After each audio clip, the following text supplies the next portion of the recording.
أعوذ بالله من الشيطان الرجيم. بسم الله الرحمن الرحيم. الحمد لله رب العالمين، والصلاة والسلام على أشرف الأنبياء والمرسلين وآله الطيبين الطاهرين. أعوذ بالله من الشيطان الرجيم. قل إني نهيت أن أعبد الذين تدعون من دون الله لما جاءني البينات من ربي وأمرت أن أسلم لرب العالمين. سورة المؤمن آیت 66۔ کہہ دیجئے مجھے اس بات سے روک دیا گیا ہے کہ میں ان کی عبادت کروں جنہیں تم اللہ کے علاوہ پکارتے ہو، جبکہ میرے پاس میرے رب کی طرف سے واضح دلائل آ چکے ہیں، اور مجھے یہ حکم ہوا ہے کہ میں رب العالمین کا تابع فرما رہوں۔ رسول اللہ صلی اللہ علیہ وآلہ وسلم کو یہ حکم ملتا ہے، قل انی نہیت، آپ ان سے کہہ دیں مجھے روک دیا گیا ہے، وحی کے ذریعے مجھے روک دیا گیا ہے کہ میں اللہ کو چھوڑ کر ان کو پکاروں جنہیں تم پکارتے ہو، جن بے جان، بے شعور، بے ارادہ چیزوں کو تم پکارتے ہو، جن کی تم حفاظت کرتے ہو۔ تم ایسے معبودوں کو پکارتے ہو جن کی حفاظت کرنے کے لیے وہی تمہارے معبود خود تمہارا محتاج ہے۔ تو محتاج آدمی تمہارا کون سا احتیاج پورا کرے گا؟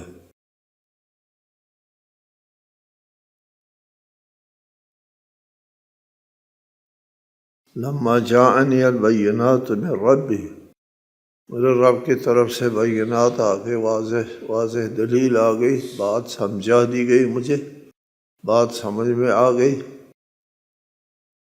مثلاً آپ کو شروع سے یہ بات جو ہے وہ معلوم تھی کہ رب جو ہے وہ یہ بے شعور بت یا جس کی یہ شبیہ ہے وہ رب نہیں ہو سکتے۔ وَأُمِرْتُ أَنْ أُسْلِمَ لِرَبِّ الْعَالَمِينَ، میں عالمین کے رب کے سامنے سر تسلیم خم کرتا ہوں، اس کا مجھے حکم ہے۔ لہذا غیر اللہ کی عبادت سے روگردانی کرنا، رب العالمین کا تابع فرما رہنا، ان بینات اور واضح دلائل کی بنا پر ہے جو میرے رب نے مجھے عنایت فرمائی۔ هو الذی خلقکم من تراب ثم من نطفة ثم من علقة ثم يخرجكم طفلا ثم لتبلغوا أشدكم ثم لتكونوا شيوخا ومنكم من يتوفى من قبل ولتبلغوا أجلا مسمى ولعلكم تعقلون۔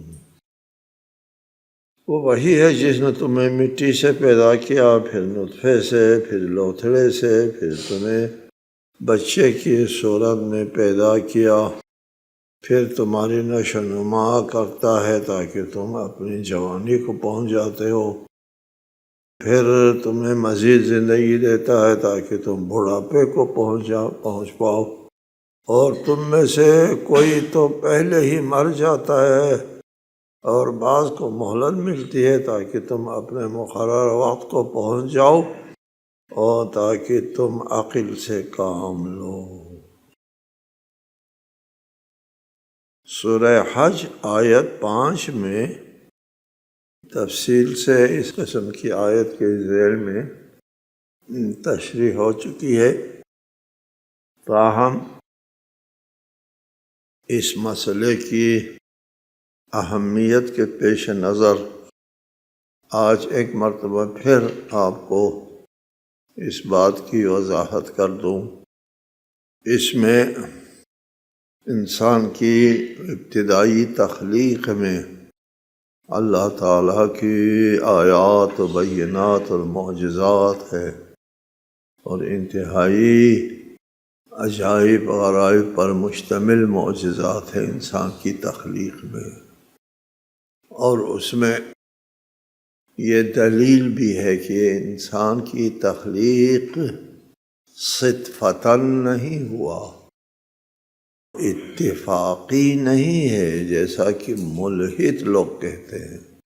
یہ سارا اتفاق ہے طبیعت کے تقاضے، طبیعت کا تقاضا نہیں ہے، طبیعت اندھی ہے، نافہم ہے، وہ مستقبل کو نہیں سمجھ سکتے۔ آئندہ نگری جو ہے وہ عقل و ارادہ کی علامت ہے۔ ہم انسان کی تخلیق کے بارے میں مختصر سی گفتگو کرتے ہیں۔ ہمارا جسم جو ہے وہ مختلف سیل سے بنے ہوئے ہیں، کھربوں سیل پر مشتمل ہے ہمارا وجود۔ سیل کی دو قسمیں ہیں، ایک جسمانی سیل اور ایک جنسی سیل۔ جسمانی سیل ایک مستقل مکمل سیل ہوتا ہے، مکمل سیل کے اندر جو ہے وہ ان کا اصطلاح کروموزوم کہتے ہیں، وہ 46 ہوتے ہیں مستقل سیل میں، جبکہ جنسی سیل جو ہے وہ آدھا سیل ہوتا ہے، مکمل سیل نہیں ہوتا۔ سیل تکمیل جب ہوتا ہے اس کے وقت وہ پھر زندہ سیل ہوتا ہے، اور غیر تکمیل آدھا سیل جو ہے وہ زندہ سیل نہیں کہلا سکتے۔ جنسی سیل آدھا سیل ہے۔ یہ انسان کی تخلیق جرثومہ پدر اور تخم مادر آپس میں جفت ہوتے ہیں تو تخلیق کی خشت اول رکھی جاتی ہے۔ وہ اس طرح بیان کرتے ہیں کہ انسان کی طرف سے جرثومہ کا ایک بہت بڑا لشکر، 400 ملین جرثومے ہوتے ہیں ایک قطرے میں۔ وہ رحم مادر سے پرے ایک نالی، وہاں انتظار میں ہے تخم مادر، انتظار میں موجود ہے۔ مہینے میں ایک تخم جو ہے وہ تخمدان سے نکل کر باہر آتا ہے، وہ تخم رشتے کی تلاش کے لیے، رشتہ چاہیے۔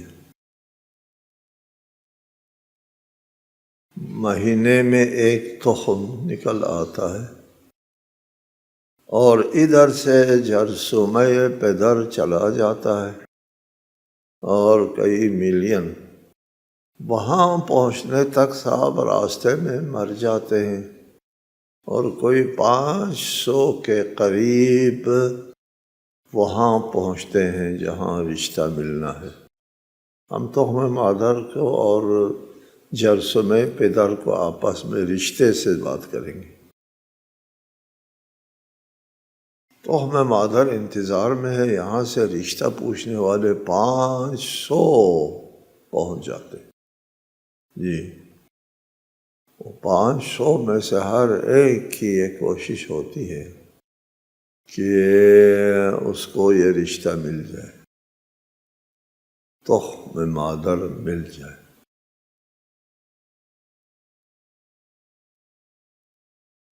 ان میں جنبش ہے، حرکت ہے، اور اس جنبش کے ساتھ، حرکت کے ساتھ وہ جرثومے جو ہے وہ تخم کے نزدیک ہونا چاہتے ہیں، ہو نہیں پاتا۔ بالآخر ایک جرثومہ کامیاب ہو جاتا ہے تخم کے پاس پہنچنے میں، جیسے اس کا سر، اس کو تیرنے کے لیے ایک دم بھی ہے، اس کا سر، اس کے سر میں ہے سارا جو کروموزومز ہوتے ہیں نا 23، وہ سر میں ہے۔ وہ سر جو ہے وہ تخم مادر سے ٹچ کرتا ہے، مس کرتا ہے، تو تخم جو ہے وہ اپنا منہ کھولتا ہے اور پھر یہ اس کے اندر داخل ہو جاتا ہے، اور اس اندر داخل ہونے سے دونوں مل کر ایک مکمل سیل تشکیل دیتا ہے، آدھا سیل ماں کی طرف سے، آدھا سیل باپ کی طرف سے۔ جی، آیت میں فرمایا کہ اللہ نے خلقکم من تراب، تراب سے تم کو بنایا ہے۔ تراب سے نکلنے والی غذا کھاتے ہیں ہم لوگ، اور اس سے خون بنتا ہے، خون سے یہ جرثومہ بنتا ہے۔ جی، انسان جو ہے وہ عرضی مخلوقات ہے، زمینی انسان کے، ہمارے جسم کے اندر جتنے بھی عناصر ہیں، تمام عناصر وہ ہے جو خاک میں ہے۔ جتنے عناصر خاک میں یا جتنے عناصر ہمارے جسم میں ہیں وہ سب خاک میں ہیں۔ کوئی ایسا عنصر ہمارے اندر نہیں ہے جو خاک میں نہ ہو، کہیں اور سے آیا ہو، خاکی ہے ہم لوگ۔ خاک سے خون بنتا ہے، خون سے جرثومہ بنتا ہے، جرثومہ جا کر کے وہاں تخم مادر کا بھی یہی حال ہے، اور اس سے خون بنتا ہے، خون سے وہ تخم بنتا ہے، تخم، اور ادھر آپس میں دونوں جڑ جاتے ہیں، دونوں جڑ گئے، شادی ہو گئی، اور پھر اس کے بعد یہاں پر ایک زبردست درس ہے اس جگہ، کہ جب تخم میں جرثومہ پدر داخل ہو جاتا ہے، یعنی شادی ہو جاتی ہے، تو باقی جو 500 تھے جی، وہ پھر تخم کے نزدیک نہیں آ سکتے۔ اب اس کی شادی ہو گئی، کسی کی ناموس ہو گئی حرام ہمارے لیے، وہ دور ہو جاتے ہیں اور مر جاتے ہیں، افسوس سے رشتہ نہیں ملا، بولے گیا۔ دیکھو عصمت الانثیٰ، جی یہاں پر بہت بڑا درس ہے، ناموس کی عصمت کا بڑا درس ہے ادھر۔ جب وہ ایک جرثومہ پدر سے اس تخم کا جفت ہو جاتا ہے، باقی سب کے لیے نامحرم ہو جاتا ہے، باقی جو ہے وہ اس کی طرف رخ نہیں کرتے، اپنا محرم ہو گئے۔ پہلے سب لوگ اس کی طرف دوڑنا چاہتے تھے، اب جب ایک کے ساتھ جفت ہو گیا وہ رخ نہیں کرتے، دور ہو جاتے اور پھر ختم ہو جاتے۔ سبحان اللہ۔ من تراب، تراب سے آپ کا خون بن گیا، خون سے جرثومہ بن گیا، اس جرثومے نے آ کر کے رحم مادر میں، تخم مادر کے ساتھ ازدواجی رشتہ قائم کیا، تو آپ اس کو کہتے ہیں نطفہ. ثم من نطفۃ، پھر نطفے سے تم کو پیدا کیا. اب یہ دونوں آپس میں جڑ کر کے ایک سیل تشکیل دی، ایک سیل. اب یہ سیل جو ہے تشکیل پانے کے بعد چل پڑتے ہیں، روانہ ہو جاتے ہیں. کہاں روانہ ہوتے ہیں؟ عجلہ عروسی میں. عجلہ عروسی کہاں ہے؟ رحم. یہ رحم سے پر ایک نالی ہے، اس میں یہ شادی ہو گئی. اور حجلہ عروسی کو جو ہے وہ رحم مادر ہے، رحم مادر کی طرف چل پڑتا ہے. سبحان اللہ. ادھر رحم مادر میں یہ آنے والے اس جوڑے کے لیے قالین بچھا کے رکھا ہوا ہے. قالین وہ آتا ہے اور اس قالین کے اوپر بیٹھ جاتا ہے. قالین کیا ہے؟ ماں کے رحم میں قالین، جی قالین ہے، اس کے اوپر یہ بیٹھ جاتا ہے. بیٹھنے کے بعد وہ کھردرا سے ایک کھردری سی جگہ بنی، اس کو قالین سے تعبیر کیا ہے، وہاں بیٹھ جاتا ہے. بیٹھنے کے بعد یہاں کھرج سے ہوتے ہیں، کھرج کنیکشن دینا نہیں ہوتا تار سے ملانے کے لیے، کھرج ہوتی ہے، اور اس کھرج سے یہ جو تخم ہے اور وہ قالین کے درمیان میں کنیکشن ہوتا ہے. کنیکشن ہو گیا اور ادھر وہ ایک سیل بنا تھا نا، ایک سیل. اس میں اس ایک سیل میں یہ جو ایک سیل تشکیل پائے، اس میں تمام پدری و مادری خصوصیات جو ہے وہ اس میں ودیعت ہے. اس ایک سیل میں کچھ خصوصیتیں ماں کی طرف سے، کچھ باپ کی طرف سے. باپ کی جو خصوصیت حضرت آدم سے چلا ہوا ہے، جی قرآن وہ آیت ہے نا، آپ کو بتایا ہے وَأَلَسْتُ بِرَبِّكُمْ قَالُوا بَلَىٰ.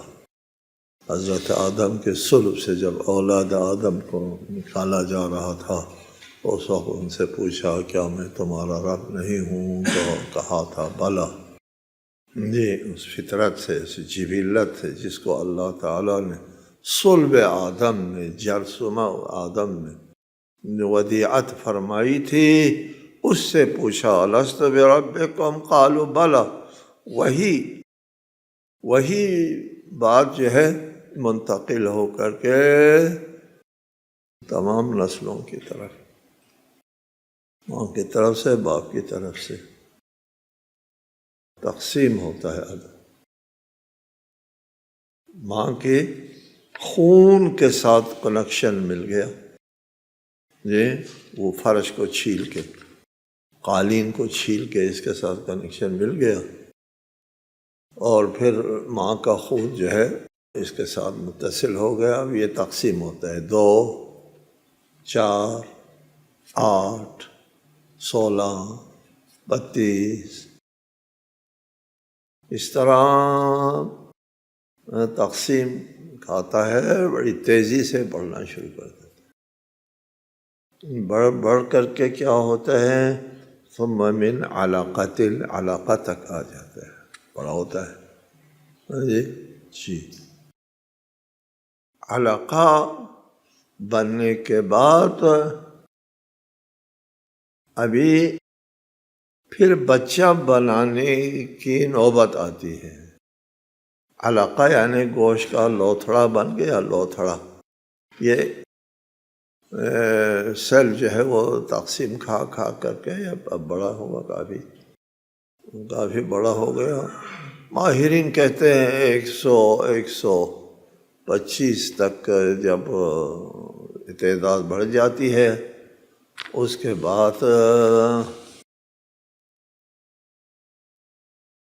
تقسیم کار ہو جاتا ہے کہ عجیب معجزہ، انا للہ، اللہ اکبر، عجیب معجزہ یہاں شروع ہوتا ہے ادھر۔ وہ کیا ہے؟ وہ معجزہ جو ہے وہ سنریہم آیاتنا فی الآفاق وفی انفسہم، خود تمہارے اندر اللہ کی آیتیں، اللہ کے معجزات، اور اس کائنات کا عظیم معجزہ شروع ہو جاتا ہے۔ تقسیم کار، تقسیم کس طرح؟ اب ایک گروہ سے کہتے ہیں تم نے مغز بنانا ہے، تم نے جگر بنانا ہے، تم نے گردہ بنانا ہے، تم نے دل بنانا ہے، اور تم نے ہرا مغز بنانا ہے، پتہ نہیں کیا کیا انسان کے اعضاء ہے جتنے، اتنے گروپ بن جاتے ہیں۔ ہر گروپ کے ذمے ایک شعبہ لگا دیا جاتا ہے۔ بنیاد صاحب کے ایک جرثومہ ہے، ٹھیک ہے جی۔ وہ تقسیم سے پہلے ہر جرثومہ ایک مستقل انسان بنا سکتا ہے، اسٹیم سیل کہتے ہیں یہ لوگ، لیکن تقسیم کے بعد اپنا شعبہ میں کام کر سکتا ہے، بس پورا انسان نہیں بنا سکتا۔ جس کے ذمہ لگا ہے جگر بنانا ہے تو وہ جگر بنانے پہ لگ جاتا ہے جی، وہ تقسیم کرتے ہیں، بڑے ہو جاتے ہیں، لشکر بناتا ہے اور جگر بنانا شروع کر دیتا ہے۔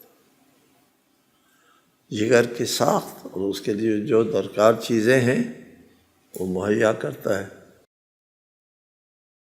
سبحان اللہ۔ جس کے ذمہ دل لگا ہے کہ دل بنانا لگا ہے، وہ دل بنانا شروع کرتا ہے۔ اور اسی طرح انسان کے اعضاء و جوارح، جس گروپ کے ذمہ آنکھ بنانا ہے وہ آنکھیں بنانا شروع کرتا ہے۔ اگر بچہ ماموں کی شکل پہ آنا ہے تو ان جرثوموں کو پتہ ہے ماموں کی آنکھ کتنی بڑی ہے، اتنی آنکھ بنانا ہے۔ اگر اس جرثوم میں کو یہ بتایا گیا ہے کہ یہ چاچا کی شکل میں آنا ہے تو ان کو پتہ ہے چاچے کا منہ کتنا بڑا ہے، انہیں اتنا منہ بنانا ہے اس کے۔ جی سبحان اللہ، کیا بات ہے! عظیم درس معرفت، درس توحید ہے اس میں جی۔ اس جگہ آپ کو تعجب ہوگا ان لوگوں کے اوپر، ان احمق لوگوں کے اوپر، بیوقوف لوگوں کے اوپر جو کہتے ہیں یہ صدفتاً از خود ہو رہا ہے۔ از خود ان جرثوموں کو کیا پتہ ہے جگر کیا ہوتا ہے، دل کیا ہوتا ہے؟ ایک مستقبل کی سوچ اس میں کہاں سے آتی ہے؟ طبیعی تقاضے حال میں ہوتا ہے یہ، اگر ہو مستقبل کی فکر اس میں۔ دماغ بنانے والے جو ہے ان کو پتہ ہے کہ ماموں کا اور چاچے کا دماغ کتنا تیز ہے، کون ہے، کیا ہے۔ بہرحال اس طرح انسان کی تخلیق ہوتی ہے جی۔ ثم یخرجکم طفلا، بچہ مکمل ہوتا ہے، بن گیا پورا، اور بننے کے بعد بچے سے کہا جاتا ہے نکل جاؤ یہاں سے، ہاں جی، بچہ نکلنا شروع کر دیتا ہے، ٹھیک ہے جی۔ اسے نکل کر کے باہر آتا ہے، رو دیتا ہے، گریہ کرتا ہے، اللہ۔ یہ گریہ ضروری ہے، گریہ سے اس کے منہ کھول کے آواز نکالنے سے اس کے تمام اعضاء و جوارح، پہلے ماں کا تابع تھا جی، ماں سے خون لیتا تھا بچہ، اور بچے کے رگوں میں ماں کا خون دوڑتا تھا جی۔ اس کے اپنا جسم فعال نہیں تھا، ماں کی طرف سے تھا جو کچھ تھا۔ اب ماں سے الگ ہو گیا ہے، مستقل ہونے کے لیے اس کو رونا پڑتا ہے، رونے سے یہ اس کے جسم کے تمام اعضاء کام کرنے لگ جاتا ہے رونا ضروری ہے، ٹھیک ہے۔ تعجب ہوا مجھے کہ ایک جگہ ایک نشریے میں بتایا جا رہا تھا کہ کائنات کی جب تخلیق ہوئی، اب یہ اب نقل قول ہے، کائنات کی جب تخلیق ہوئی، بتائیں نا آپ کو، ایک دھماکے سے کائنات وجود میں آئے۔ یہ سائنسداں کہتے ہیں دھماکے سے کائنات وجود میں آیا۔ جیسے کائنات وجود میں آیا، کائنات سے رونا شروع کر دیا، کہتے ہیں رونا شروع کر دیا۔ ثم یخرجکم طفلا، پھر طفل بنا کر کے تم کو نکال لیتا ہے اللہ تعالیٰ شکم مادر سے، جی۔ پھر اس کے بعد وہ ناتوان ہوتا ہے، نافہم ہوتا ہے، نادان ہوتا ہے، جی۔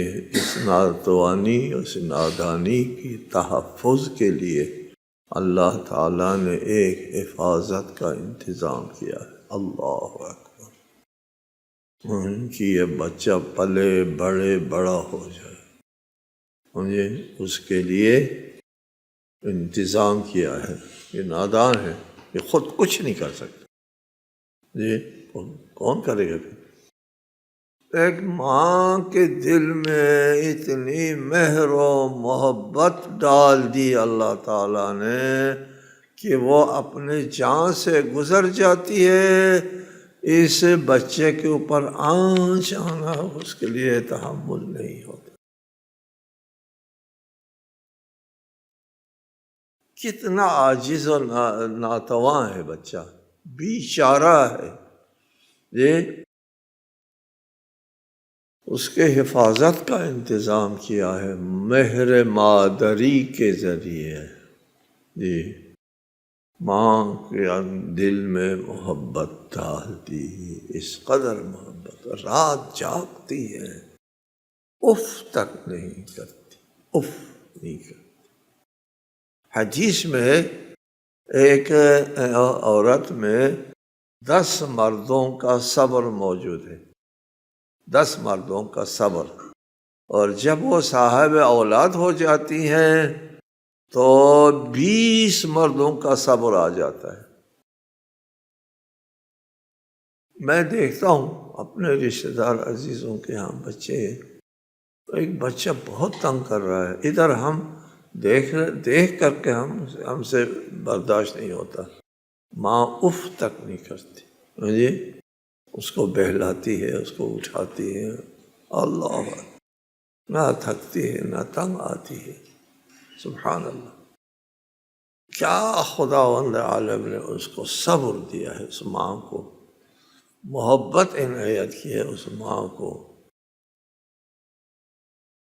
آپ کو دے دے مردوں کو، جی، آپ گود میں تھوڑی دیر بٹھا دے، ماں کسی کام سے گئی ہوئی ہے اور اتنے میں اس نے آپ کے دامن میں پیشاب کر دیا بچے نے، کتنا چیخے گا باپ، آؤ بچے کو اٹھاؤ۔ ماں کے تھوڑے فاصلے پر ہے، اس نے آواز نہیں سنی، یہ آگ بگولا ہوتا ہے، باپ آگ بگولا ہوتا ہے، اٹھاؤ بچے کو۔ دیکھ صبر، بے صبری دیکھو باپ، ماں کے روز کا معمول ہے، اس کو اصلاً اس کے پرواہ نہیں ہے، خد پیشانی کے ساتھ یہ سارا تحمل کرتی ہے۔ یہ ہے خدائے ارحم الراحمین۔ پھر آیت میں آگے فرمایا کہ جوان ہو جاتا ہے، پھر بوڑھا ہو جاتا ہے، پھر دنیا سے چلا جاتا ہے، یہ تمہارا سفر ہے۔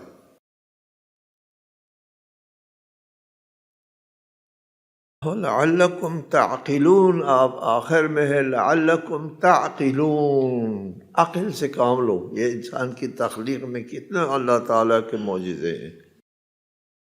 عقل سے کام لو، پڑھو سمجھو ان کی ہماری تخلیق کیسے ہوئی اور ہم بڑے کیسے ہوئے، ہماری حفاظت کیسے ہوئی، جی کیا کیا سامان اللہ تعالیٰ نے مہیا کیا ہمارے لیے۔ لعلکم تعقلون، عقل سے کام لو، شکر کرو اس اللہ کا۔ السلام علیکم ورحمۃ اللہ وبرکاتہ۔